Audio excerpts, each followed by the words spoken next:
off. We weren't here last week because you're in the hands of the trainers. I was. It's not Groundhog Day. Yay! The drought is over. Of your tea. And, you know, doesn't the world look a brighter place and the horizon suddenly all a bit closer? Because now, having won that game in terrific confidence-building circumstances, you go and play the Gold Coast, who I think are struggling a fair bit, finding hard to get an W to goal. It's called getting ahead of yourself. Yeah, it is. Okay. Go on, So basically what I'm saying is we can win 3 in a row. That's what I really have got a lot of enthusiasm out of the weekend. Now, did you get out of jail? I mean, the stats suggested that North Melbourne should have won probably convincingly. Did you get out of jail or not? Look, I think they did, but that's the way to do it, to build your confidence. And I think, you know, winning is everything. There's no doubt about that. Just the way they went about it. Now, at the three-quarter time break, I was hoping that they'd be closer. 26 points down, I think. Yep. They get the first goal. Kangaroos get it. They're 32 up, and you're thinking, oh, here we go. It could be a long afternoon. Get a goal. A little bit of rumblings. The second goal, all of a sudden, I knew, and I think I made the comment at the time, I said, you can hear the crowd. They know that they've got time and they can win it. Do the players?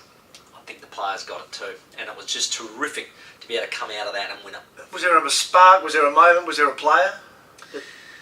Yeah, was there a spark? Was there a moment? Was there a player? I actually think that it was the whole belief system for something to happen. I think the guy that got us over the line, and that might come as a surprise, was Darren Pfeiffer. I heard you commenting. I tuned in to listen to your call. Love hearing you on radio. And you were critical of him and then full of admiration for him. What happened was he made 3 blues, and you know what it was? It was for want of trying. And he kept trying, kept running, kept taking the game on. And I said to him after the game in the interview, I said, "You're running on top of the ground, Horace." He said, "Well, I didn't feel like it."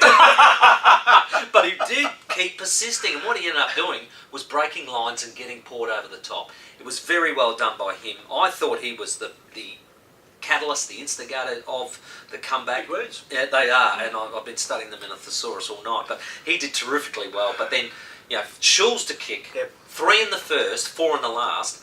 There's no coincidence that the way the Power played in the first and last quarter, where they took the game on, went quick, and then always seemed to hit Schulz. He kicks 3 and 4.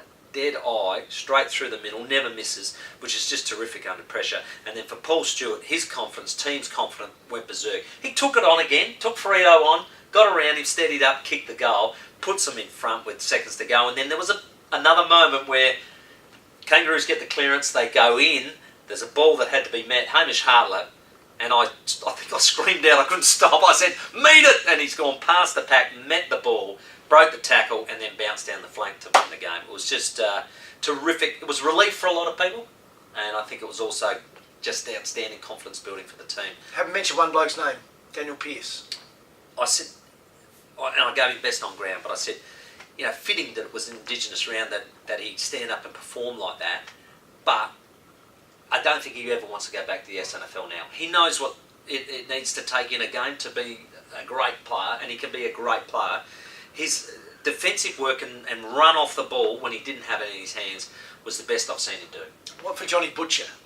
Johnny had a bad day, and he was. Is that another bad day? He was beaten by Delaney quite comprehensively. So it's another bad day. But the great thing is Matthew Promise has automatically said, as long as he's not injured, he'll play next week because we believe in him. So that's an enormous thing to have given to you by a coach, isn't it? So let's hope that he can have a good game up at the Gold Coast and respond. And so what now? I mean, you speak about 3 in a row. Surely it's about 2 in a row. Yeah.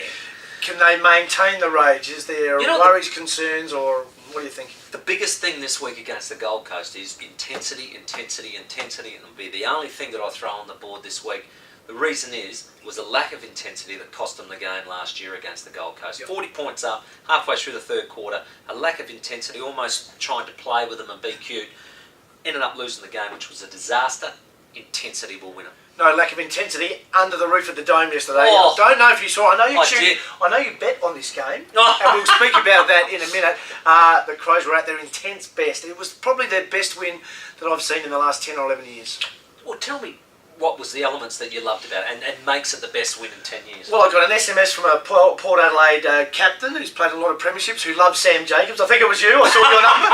I mean, their midfield was absolutely dominant. It was magnificent from Jacobs to Dangerfield to Thompson. I thought Van Berlo was brilliant. And then you throw in Rory Sloane and bits and pieces from McKay and Petrenko and Matty Wright. It's a midfield mix that is, I don't know if you say Geelong-esque, but it runs deep. They've got 6 really good midfielders, and that's a premiership winning number, I reckon. I know Sam Jacobs would have liked to have impressed his old club, but he didn't have to go that far. He brutalised him, didn't he, in the run?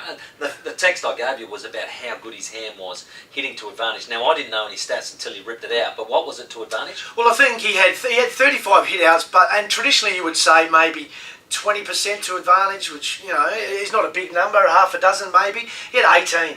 And most of them were the Thompson. The Jacobs-Thompson combination was incredible. And Kurt Tippett jumped in a couple of times. A nice one to Van Berlo in the goal square that got a goal. One out to Dangerfield that got a goal as well. So that little combination of big men was great. And the addition of Josh Jenkins, who had party tricks galore. Didn't he, the big man? Timmy G has got a really good balance. Now, I thought McKernan should have played. They should have put Jenkins back. But the faith the coach showed in him. He's got a game, this kid. He's got pace. He's big. He got left foot, right foot, left hand, right hand. Wasn't that got amazing? a game. It bouncing right, then goes back on the left, and then has this big long goal. I was laughing my head off at him. I'm not as tall as one of his socks. He's a big boy. He's a big boy. Look, it's their best start to a season in history in 21 years. I mean, first it was Sydney at the SCG, then it was Geelong at Amy, then it's Carlton under the roof, and now it's Collingwood at Amy. So I think a they lot of are people getting better too. After that Hawthorn game went, well, they'll only be able to beat the lesser teams, but it's been those wins against Sydney, Geelong and Carlton now, and looking at Collingwood and probably licking their lips thinking about Collingwood. Licking their lips, no Dane Swan, no Reid as well, so it's Collingwood a little bit under the pump. And, the beauty of the Crows team, we saw them in the airport on the way home a couple of hours after the game, and there was no back slapping. It was very lid. There was a lid. Maybe a bit of sticky around the outside. Euphoric in the change rooms afterwards. We spoke to Rory Sloane. He was up. But then, bang, they've lived it. And now they're looking forward to Saturday night. You just sense, and I know it's easy to say, we're all wrapped up in a bit of emotion about them at the moment, but you get a feeling they're on the sniff. They're on the bit at the moment. They are going as well as any team, probably better than anyone in the comp. Well, I'll tell you my story. Come on. I've gone into the TAB. And I've looked at the Adelaide Carlton game for a friend of mine.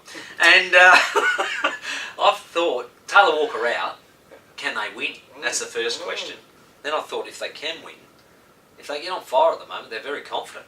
So 25 plus was paying $5.50. Now 60 plus I didn't even look at, because I thought 25 plus was courageous, but 60 plus was ridiculous. To win by 69 is just amazing. The difference that I see, Taylor Walker being out, who I think is still a vital part of the lineup, was all these other people chip in with goals. Now at one stage in the second quarter, might have been second or third, they said from set shots they're 5 and 5.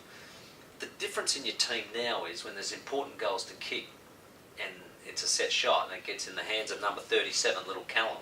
He don't miss.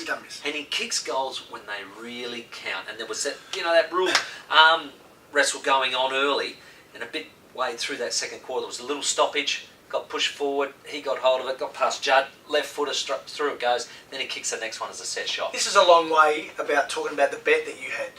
Yeah. Can you get the outcome, please? No, well, I won. Out of tape. I won, didn't I? That's why I was pumped about their win. It was a great moment in the game too. Paddy Dangerfield's attack on the footy with Mark Murphy. The two worlds collide. One of the great footy moments. The man behind the camera here, Jason Burns, will have it up on the 5AA website, 5AA.com.au. See one of the great footy collisions you will ever see. I thought Paddy was in trouble. Yeah, but it was Murphy that went to the change room. Bit of win for PD, but maybe a month on the sidelines for Murphy. That's it. Everybody's happy. Will we be happy this time next week? Yes. Of course we will. See you then.